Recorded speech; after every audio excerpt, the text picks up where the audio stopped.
Have you ever wanted to be able to pick up any piece of music from any genre and just play it? Well, that's what we're going to be talking about today, the art of sight reading. So, what is sight reading? If you don't know, it's just basically getting any piece of music up in front of you and being able to play it. So something you have very little prior knowledge of or no prior knowledge of, and you play as you go. You are reading as you go. So what is useful about sight reading? Well, as a pianist of over 20 years, I've made it my life's work to be able to develop the skill of sight reading. And now I get paid to be able to sit down and play things with very, very little preparation, as it's a really important skill. Career aside, we're not all professional musicians here. So if you are able to master the art of sight reading, that gives you the ability to be able to pick up any song or any piece of music that you like and just play it. So it really works on your skills with counting, with timing, with rhythm, and it allows you to recognize musical patterns a lot quicker. So today's video is going to be talking about a couple of concepts from my new ebook called The Art of Sight Reading Volume 1. If you want to learn a couple of tips and tricks about how to think about sight reading, how to approach and practice sight reading, then stick around. First concept I want to talk about is the hierarchy of importance.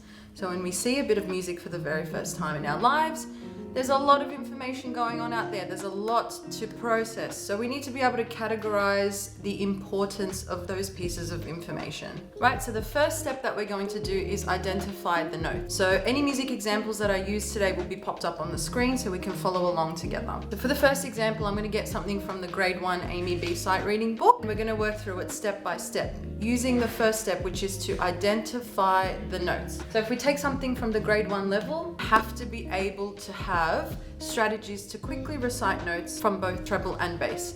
So for the treble, we're going to use face. So for all the notes in the spaces, F, A, C, E. And for all the notes in the lines, every good boy deserves fruit. I'm sure you've heard that one before. For the bass clef, similar concept. Starting from the bottom space, we have all cows eat grass. So A, C, E, G. And for the lines, green buses drive far away.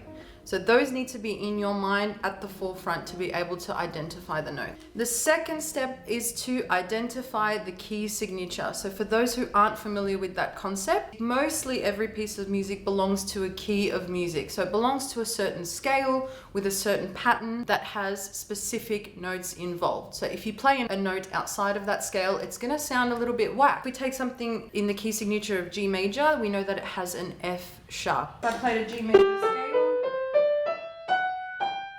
we know it's always going to have that F sharp. What you want to do is identify the key signature straight away so that you know your positioning on the keyboard. Which keys do you have to watch out for and which ones do you have to avoid? Hopefully it's got no key signature. That means all the keys are going to be white and we don't have to worry about the black keys at all. Can you tell me what the time signature is? That's the next thing we're going to look out for, the time signature. So we need to know how many beats per bar we need to count in. Is it 2? Is it 3? Or is it 4? 5, 6, 7, 8, whatever it may be. In this example, it's 2 over 4. So that means there's 2 crotchet beats per bar. So in our head, before we even get to playing, we're going to be counting 1, 2, 1, 2, 1, 2, 1, 2. So we've already got those bits of information. I like to work from the left all the way to the right. So I'm reading the example from the clefs first of all. So is it treble and bass? Then I look at the key signature, which is usually the next bit of information. Then I look at the time signature. So you can kind of see the pattern I'm working through from the very, very left of the musical example all the way through to the end. I don't see anything complicated with the rhythm. It's mostly crotchets and a couple of minims, which we would know it's either worth 1 beat or 2 for the minim. So we hold it for the whole bar. Next thing, really important, hand positioning. So I want to take a quick look at the spread of the notes. Are they really far away from each other? What's the highest note? What's the lowest note? So I know where my hands are going to be fit to best suit the example. In the right hand, I can see that the lowest note is the middle C and the highest note is the G. So that fits really nicely for our fingers. So 1, 2, 3, 4, 5. I'm going to have my thumb on the middle C. We don't need to go any lower than that, so we don't need to worry about having our hand any lower than that. For the left, using all cows eat grass, I can see that the example starts on the G. So G is our lowest note. Doesn't go below that, and middle C is our top note. So actually my hands will be very close together, which can feel quite funny to begin with, but it doesn't matter. They can be super close together and share some notes. Doesn't matter. Using all that bit of information, I'm just going to go ahead and sight read this. 1, 2, 1, 2, 1, 2, 1, 2, 1, 2, 1, 2.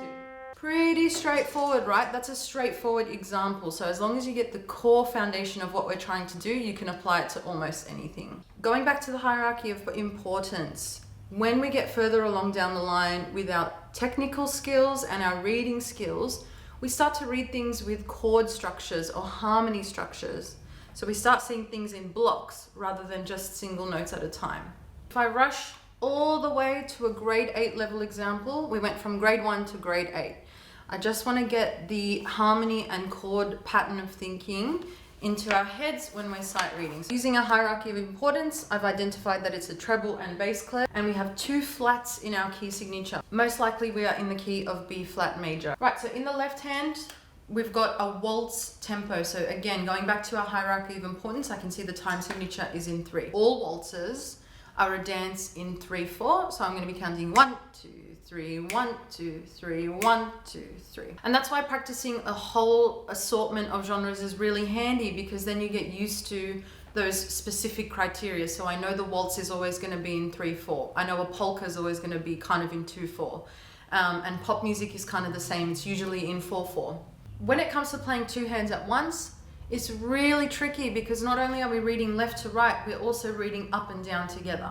So when we talk about learning chord structures or chord blocks, it's really important to remember what chords look like. If we know what a C major chord looks like on our score, we can easily put our hands and fingers over it, because the notes are evenly spaced. The C, the E, and the G are all in spaces in the bass clef, so it looks a certain way. When we have a chord like the first one in this bar here, I can see there's a big distance between the bottom note and the second note, the middle note of the chord. So it's not quite a triad chord in root position, it's some sort of inversion. Going through our notes in our head, I can see the bottom note is a B flat. Straight away, I need to put my pinky on the B flat, because that's our key. So if I just have a quick playthrough of the left hand structure with the articulation, so that means with the staccato dots on top, I'm going to keep them nice and short.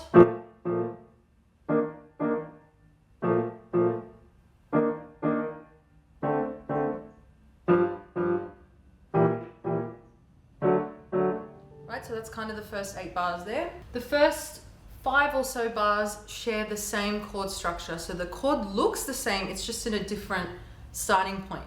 So it's kind of the same spacing. And if I start to remember the fingering that's most appropriate for that particular chord, then that's going to help. So for example, with that chord I spoke about before, the very first chord of the bar, the B flat and the F share the biggest gap. So that means I'm going to want to use the fingers that I don't have to awkwardly stretch to or go over with. So if I use 5 and 3 between the B flat and the F, I automatically need to turn my wrist, and it causes a lot of strain. So I know that's not the best fingering, especially when I'm sight reading.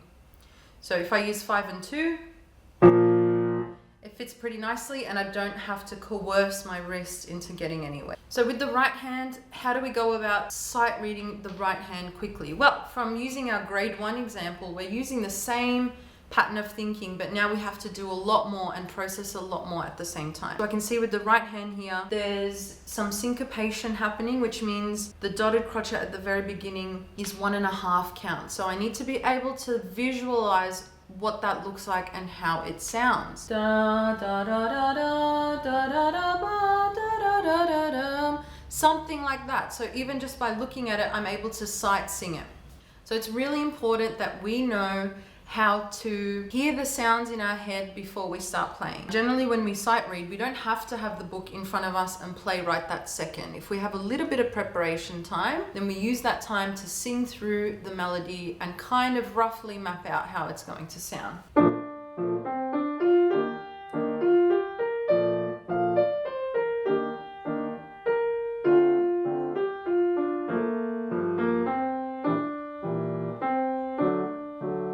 So one of those bars, I don't think I played the right rhythm, but it doesn't matter because I got the general gist of the song. The next thing we need to be able to do is identify things like articulation and dynamics. This is probably the last step that we need to worry about when we're sight reading. We don't just want to play the notes that we see, we want to turn it into a piece of music and give the piece of music life. When we look at things like phrasing and slurs, staccato, dynamic markings as well, so volume can really help to build that musical picture.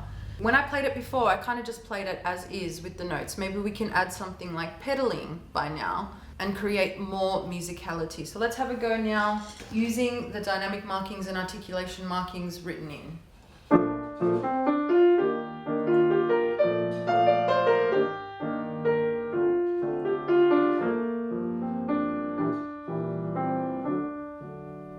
Let's take a look at another example from a grade 6 level. So this song is called Song for Left Hand. Just by looking at it, you can see that the melody is in the left hand. I want to focus on reading the left hand when I get that little bit of preparation time. If we have a look at the right hand, we can see some chord structures in there too. I'm basically working through this example the same way that we've worked through all of it. With the right hand, I can see that there's an inversion to begin with. These are really important to memorize. With the very first chord in the bar, it's some sort of inversion. It's not in root position like we spoke about before. It's not just a C major chord where all notes are evenly stacked in thirds. We can see here that the first note and the second note are a fourth away from each other, so a B flat to an E flat. The first chord in the right hand, I already know it's an E flat major chord in second inversion. That means we've flipped it twice. E flat, G, and B flat. The root position of that chord. If we flip those same three notes and just move the E flat to the top, we get E flat in the first inversion.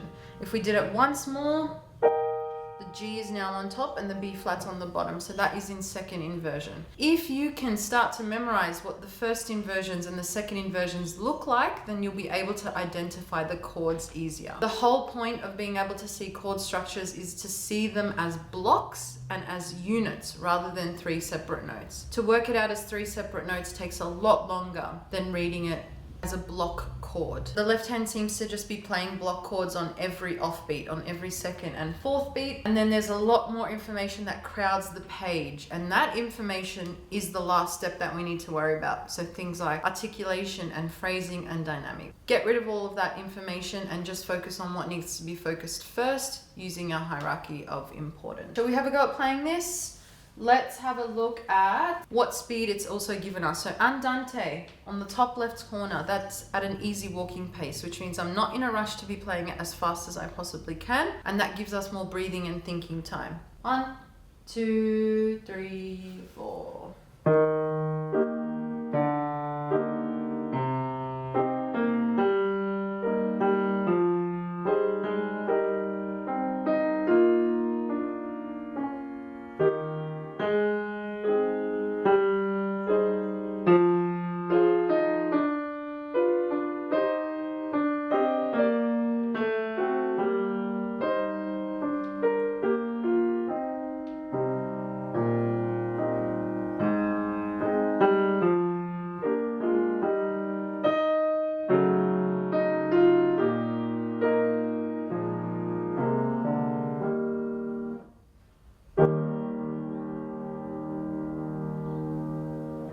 While I'm actually playing, I'm prioritizing that hierarchy of importance. I'm saying, well, if that's a detail that I can't afford to think about right now, I'm going to scrap it. Again, sight reading is not about 100% accuracy. I never aim for 100% accuracy.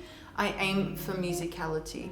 I encourage you all to take a look at my ebook and purchase it if you would like to learn how to sight read in depth. It is an art form, it is a skill, it is something that I'm very passionate about and something that I try to ingrain in all of my students from the word go. Again, I hope you like this video and feel free to subscribe to my channel. I do all sorts of piano related content and videos of my performances as well. Thank you for watching. My name is Joyce Shaheen and I'll see you in the next one. Bye.